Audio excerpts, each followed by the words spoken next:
Welcome back to Spirit of the Outdoors. Today we're going to make a sheath for the knife that I'm giving away. Congratulations to Kelly O'Neill for winning that knife. They wanted a holster that was drop down with a belt loop on it. And so that's a little different than what I'm making. I like to make all my Bowie knife sheaths out of two pieces. That means it'll be stitched up both sides. It won't be a fold over.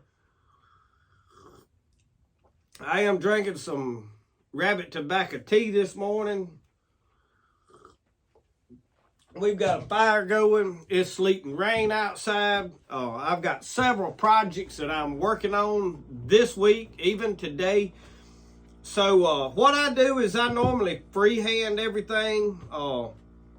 It just seems to work better for me. I know a lot of people, you see them drawing out patterns on paper and then they transfer it to this. If that's the way you like to do it, by all means have at it. There ain't a thing wrong with that. I'm better off if I lay this knife up here and I'll bring you over here so you can kind of see what I'm doing, and I'll draw my pattern out like I want it, and then I'll take this razor knife and I'll cut everything out and then clean it up, stitch it together. I'm probably going to try to attempt to dye this sheath, the pieces, before I assemble it. So I don't know how long it'll take me to make this, because I'll work on a little of this, and if I let it dye, soak in something to dye. I'm experimenting with black walnuts on a scrap piece of leather to see how it turns out. I think I like that. I've seen a couple other methods. I'm just not a fan. I tried to do this in the brown leather and it streaks up. It just didn't like it. So, all right. Now, y'all, my voice is still shot. My sinuses is plugged up. I beat the cold. I was really sick the afternoon we drove in from the coast, and then all of Sunday I felt horrible. This is Monday, and I feel fine, but my sinuses is still draining. But y'all, I beat that with a little bit of goldenrod tincture, and I had my elderberry syrup that I made. I was drinking it, and I made tea out of mullein and goldenrod, and I drank a good bit of it. And the reason I was drinking the mullein was because my chest was getting clogged up. And I think the elderberry syrup is probably what really kicked it in the rear end and got it out of here. And I did have a little bit of turkey tail mushroom tea earlier before I really got sick. So I had been working on my immune system some before that. But I really wasn't sick, but really about a day and a half, and one rough night. And it wasn't that bad. So, but now this morning my taste is all still messed up, and everybody says, "Oh, it's COVID," but we didn't have COVID. So it just the cold's got my sinuses all stopped up where I can't taste nothing. So anyway, that's why my voice is like it is. So let's get this cut out, or drew out rather. Now what I want to do is I lay my knife up here, and I'm gonna lightly just trace the blade.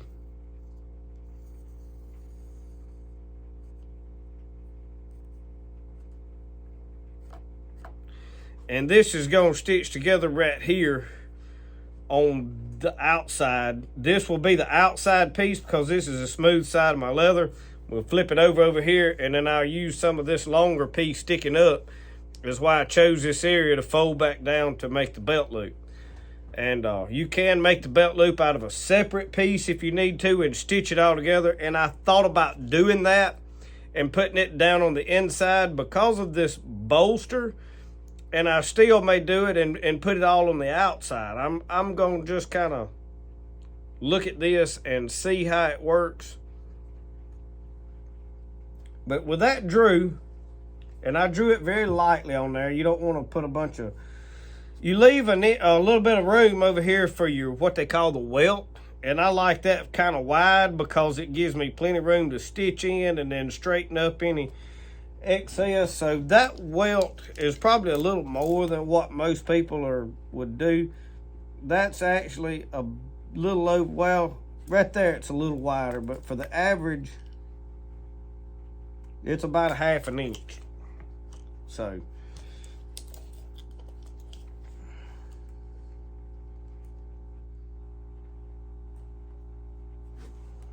And I just kind of freehand it, so.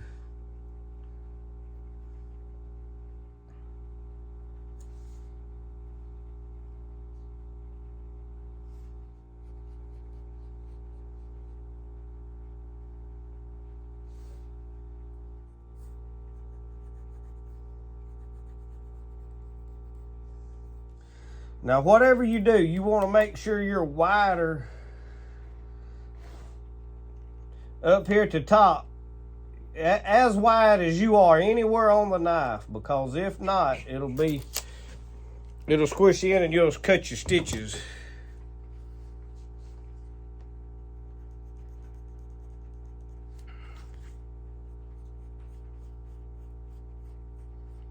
Now that is one side.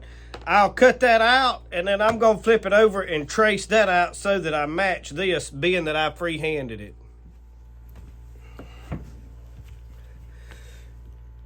Y'all, I'm trying to get good camera footage, but it's hard for me to work and worry about where the camera's looking. But I realize if you're going to make YouTube videos, you're supposed to be able to do all of that.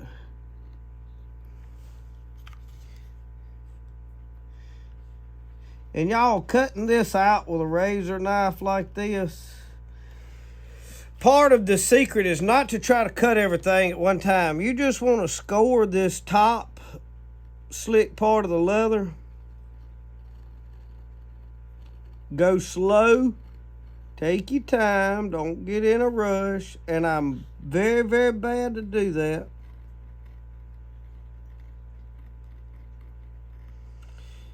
But this is not professional knife making.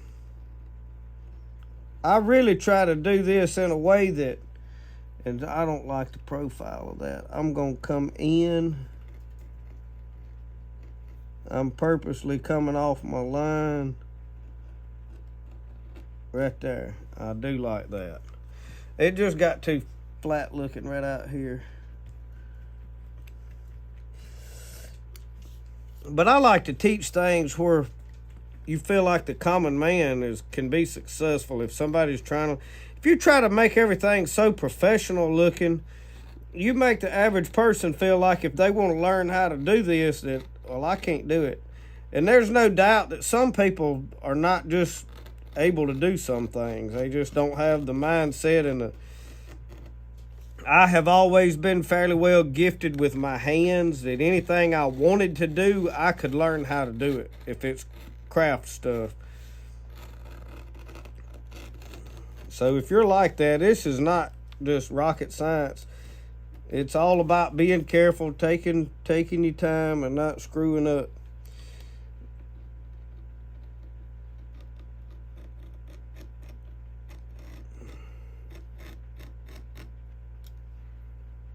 Another thing is having good tools to work with. And I have tried to buy some leather working stuff here lately so I could do a better job than what I had been doing.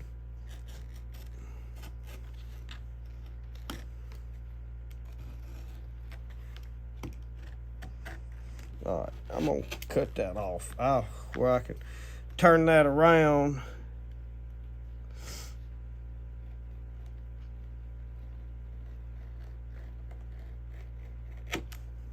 Okay. Now once you get that top scored, see it started to go sideways with me because of the angle I had my knife. That's the reason you don't get in a hurry. Once you get that scored, your knife will kind of follow it, if provided you got it straight. And then them corners, I just kind of get that straight edge and get it picked up where I can go in there and push that blade till it's in that corner like that. See, now I can turn this way where I can see what I'm doing. Hopefully you can see too.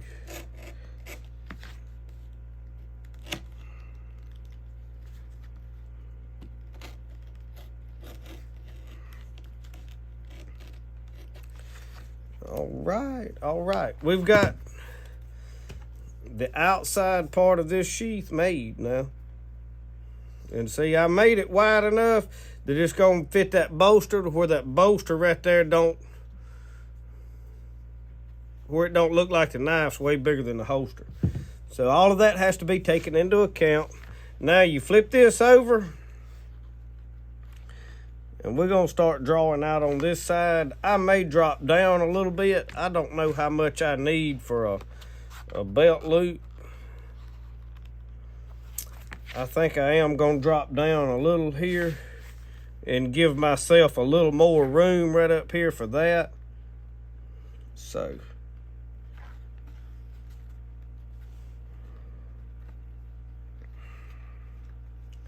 And then I'm gonna take my pencil, hold it firmly where it don't move, trace her right on out.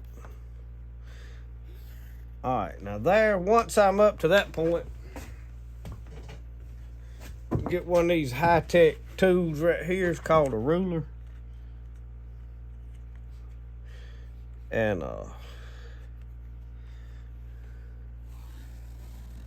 that way we can kind of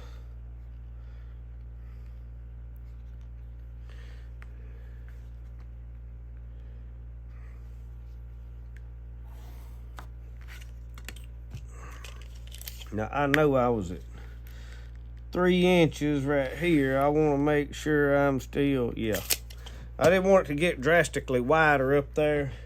All right, I'm gonna get all of this cut out. I ain't gonna bore you slam to death. And when I get everything cut out and ready to go to another step, I'll pick you up.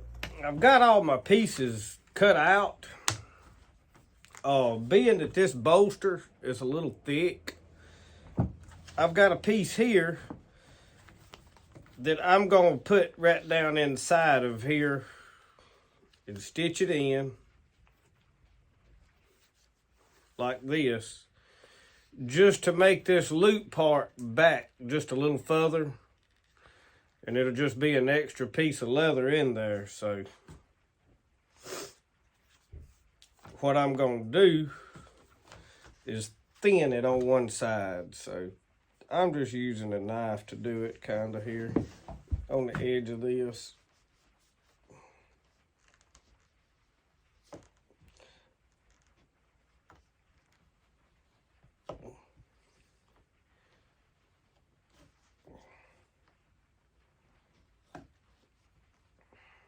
I'm trying to be careful. It'll cut it. I'm just trying to get it at the angle that I want it.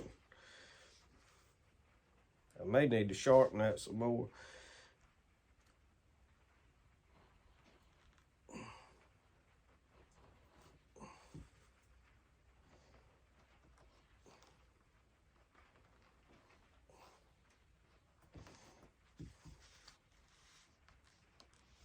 But you can do this with some kind of a grinder. But see how I'm just thinning one side down? That's all I'm doing. So let me finish getting this done. Okay, so I got all my pieces dyed, kind of colored the way I like them. The way I hope they like them. So this is my piece that's just going in as a spacer. Now I have marked it by laying this up here and getting it fit like I wanted it. And then pushing it down in there to where I thought it needed to be. And then peeling this up and taking a pencil and scribing real good where it goes. So the first order of business is I'm going to glue that in place. And I'm just using this old contact cement that I've already got. I have not ordered anything new. It's working for what I'm doing. It's just not going to hold permanent. But all I need this to do is hold till I get it stitched. Once everything is stitched in place, then it don't matter if it turns loose. But I am going to get me some better glue.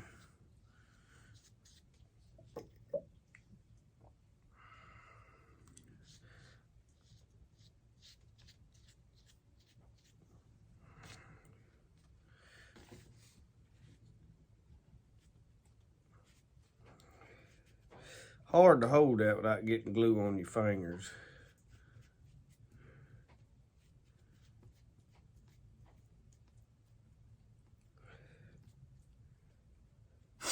My nose is still stopped up, y'all.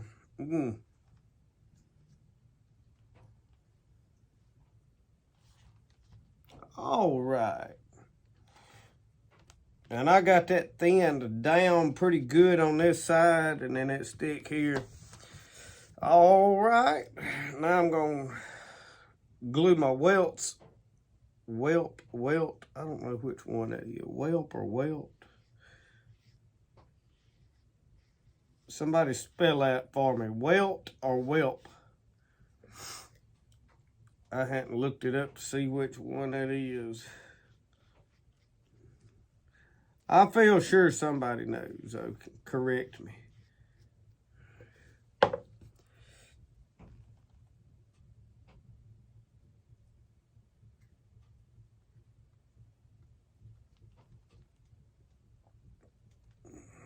I should have dampened that so it would be more flexible to adhere to my curve. I don't know what I was going to do with that pencil there. Y'all see me grab that pencil up? I guess I was going to write it up, send it to the office if it didn't cooperate. I'll write you up, and that'll solve everything.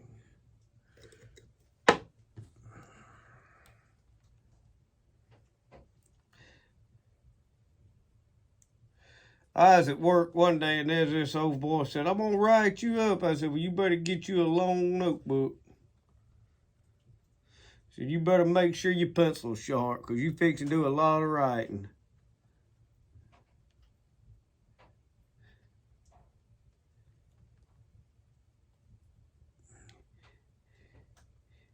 For some reason, he backed out of writing me up. I don't know. All right.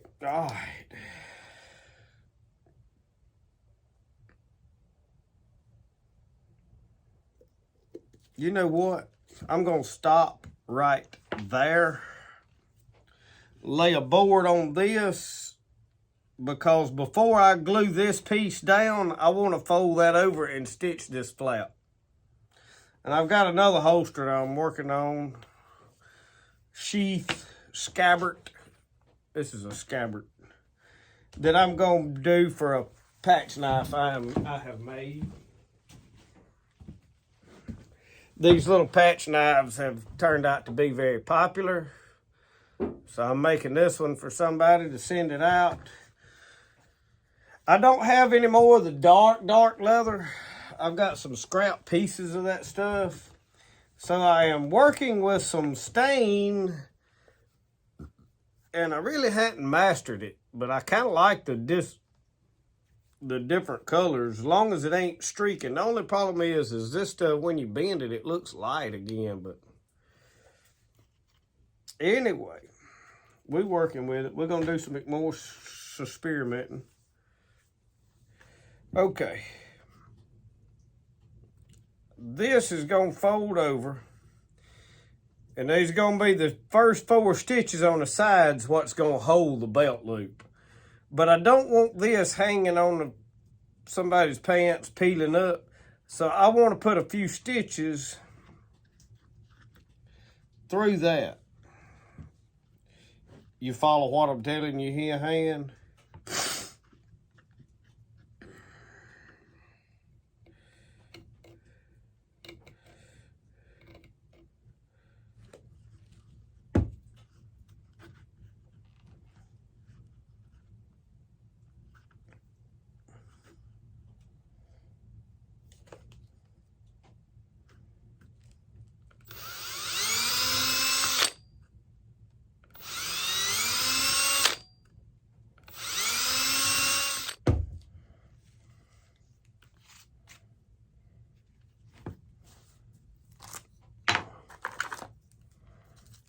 I'm going to use, I don't know, I think I want to use this heavier wax. This is a little thicker. It's harder to sew, but it's a lot more durable. It's just thicker grade than that stuff.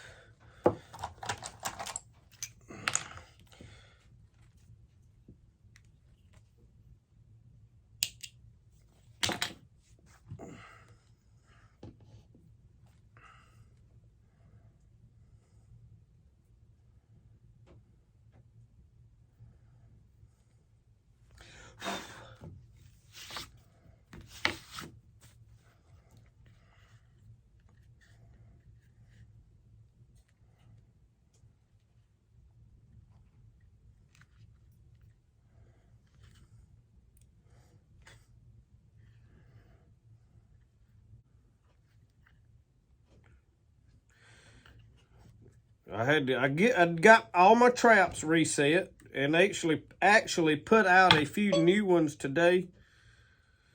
So I don't know what videos is gonna come out at what point. But I know all of you will be watching all of them. So at this point, we've got traps put out. So tomorrow we'll do some running traps if we catch anything. I really am trying to catch me a coon. It's cold enough to fool with stuff. I got my buckskin out, was going to dry it today, and I put it back in the refrigerator. It sat out there all day in the sleet and rain. It never even attempted to start drying. And with so much going on at one time, I'm going to have to wait till I can get time to just fool with it and get it inside.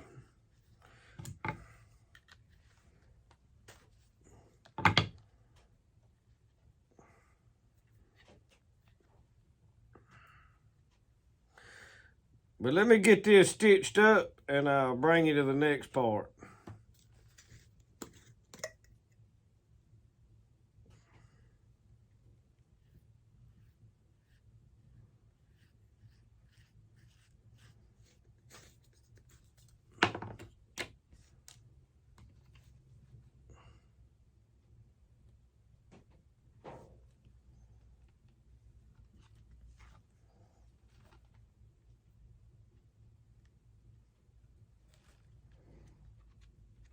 All right, put that on there, let that dry a few minutes.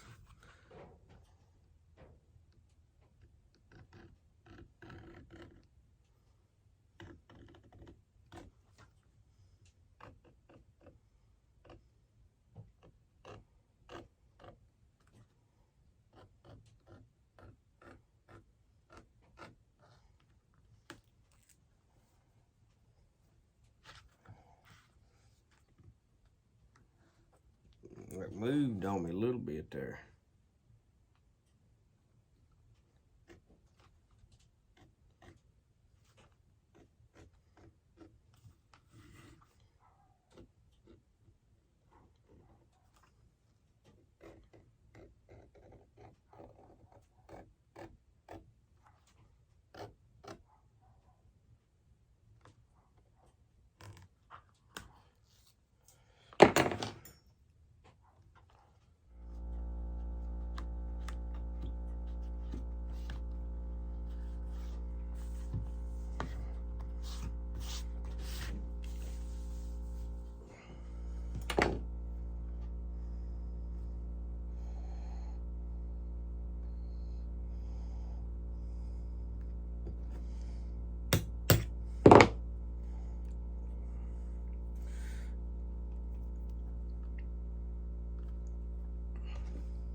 I'm using this fork just to keep my stitches straight. They're not really to make the hole. They're to evenly space my, and they really only punching through the first piece of leather.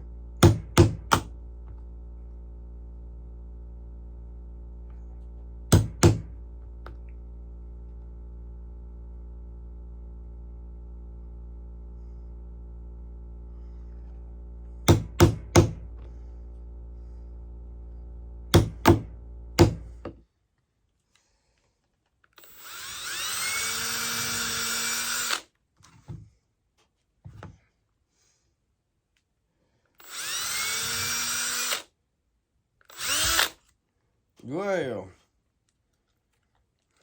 Ain't that a fine howdy-do?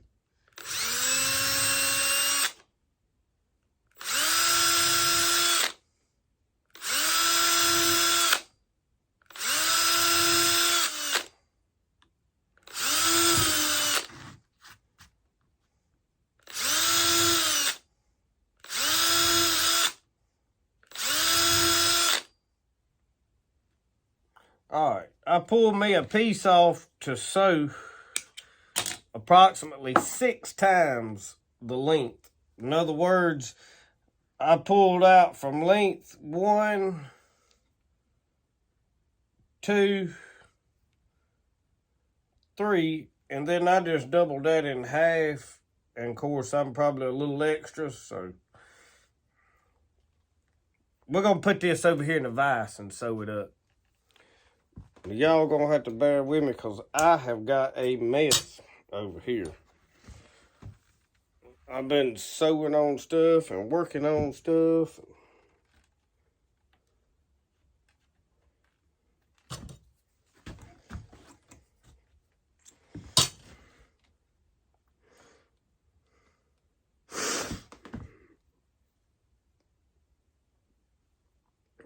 I think I'm gonna do something here different than what I have ever done.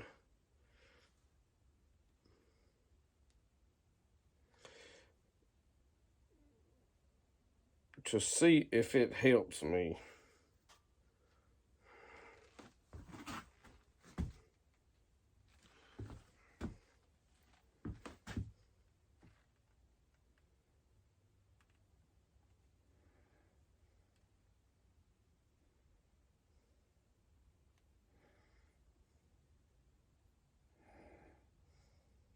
I'm gonna go through here.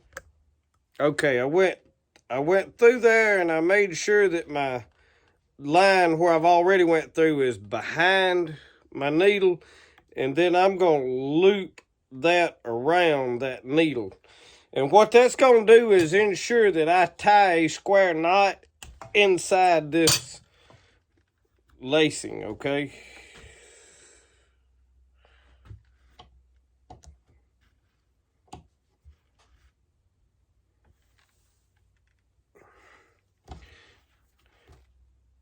And see, now I've got a square knot tied in there. What that does is allows me now to, as I go through this, to pull on this and pull these stitches tight and not worry about that trying to unsew the whole time, so.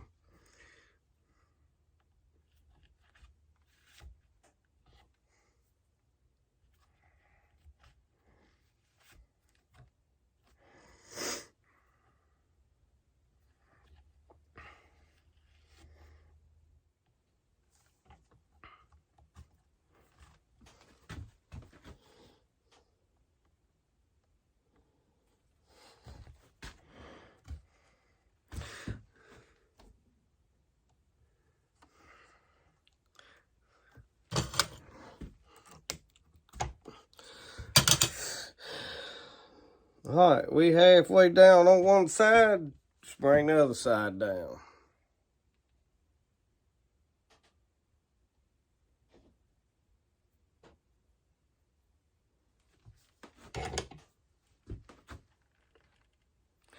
Now, this second stitch is the one you just about got to pull every time with this pliers because you've already got a string in the hole. And once you get to the thread, and I try to pull every one tight when I go through, so. Let me finish this up, I'll bring y'all back. All right, we got everything run down on the back side. Tie me a good square knot.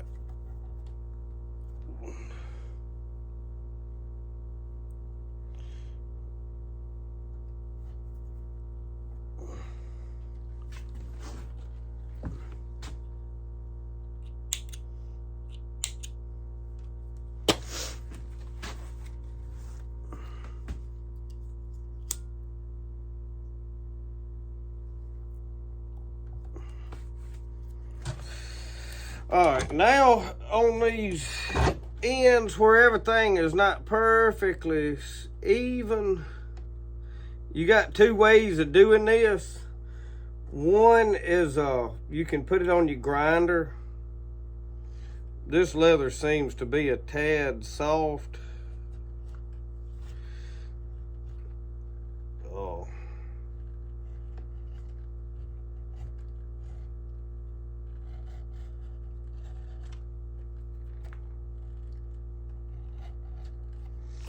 Let's see how I got everything good and smooth.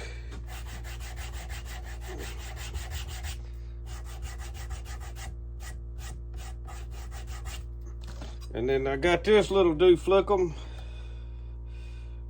It takes these edges off, these corners.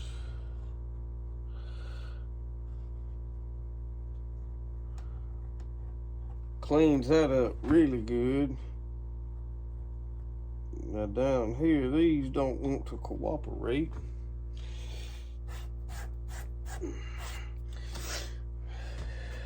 And then I've got a little bit of leather dye. This is not the color that I dyed the whole leather with, but I ain't got but a little bit of it left.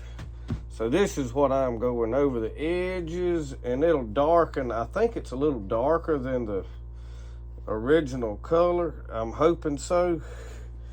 So that way I get a little two-tone around the edges, you know what I mean there, Burn?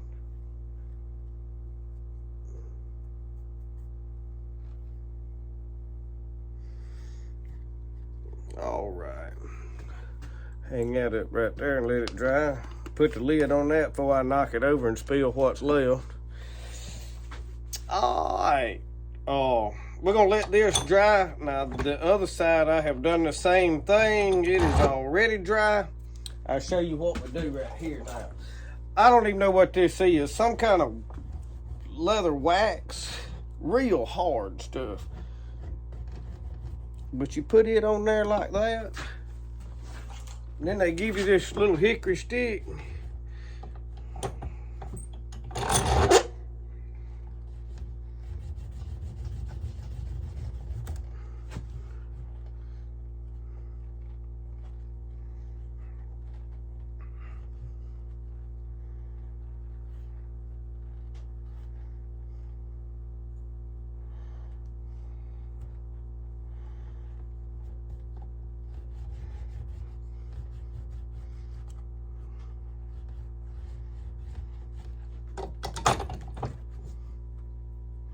Look how it dresses that up real nice.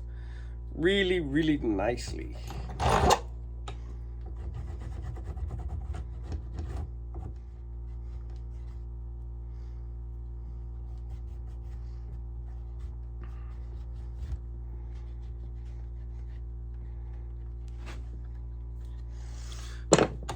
All right.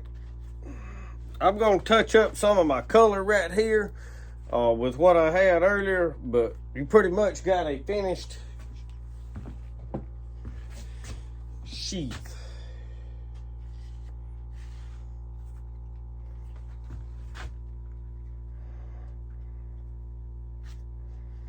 Now, I don't like to put anything snaps and junk. This is made to where it rides, where it sits in there good. It's gonna go in and out good. And it's gonna hold in there. It's tight enough that it don't just fall out. You can pull it out, but see it staying in there.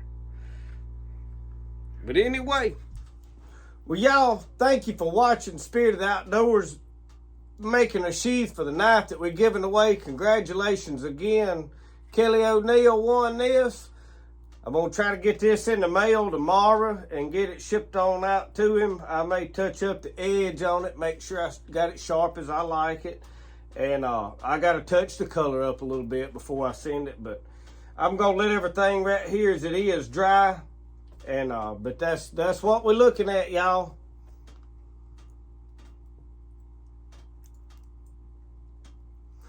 So thank y'all for watching Spirit of the Outdoors. We'll see you next time. Remember, the best way to do things is the way you like to do it. We'll see y'all. Y'all have a good one.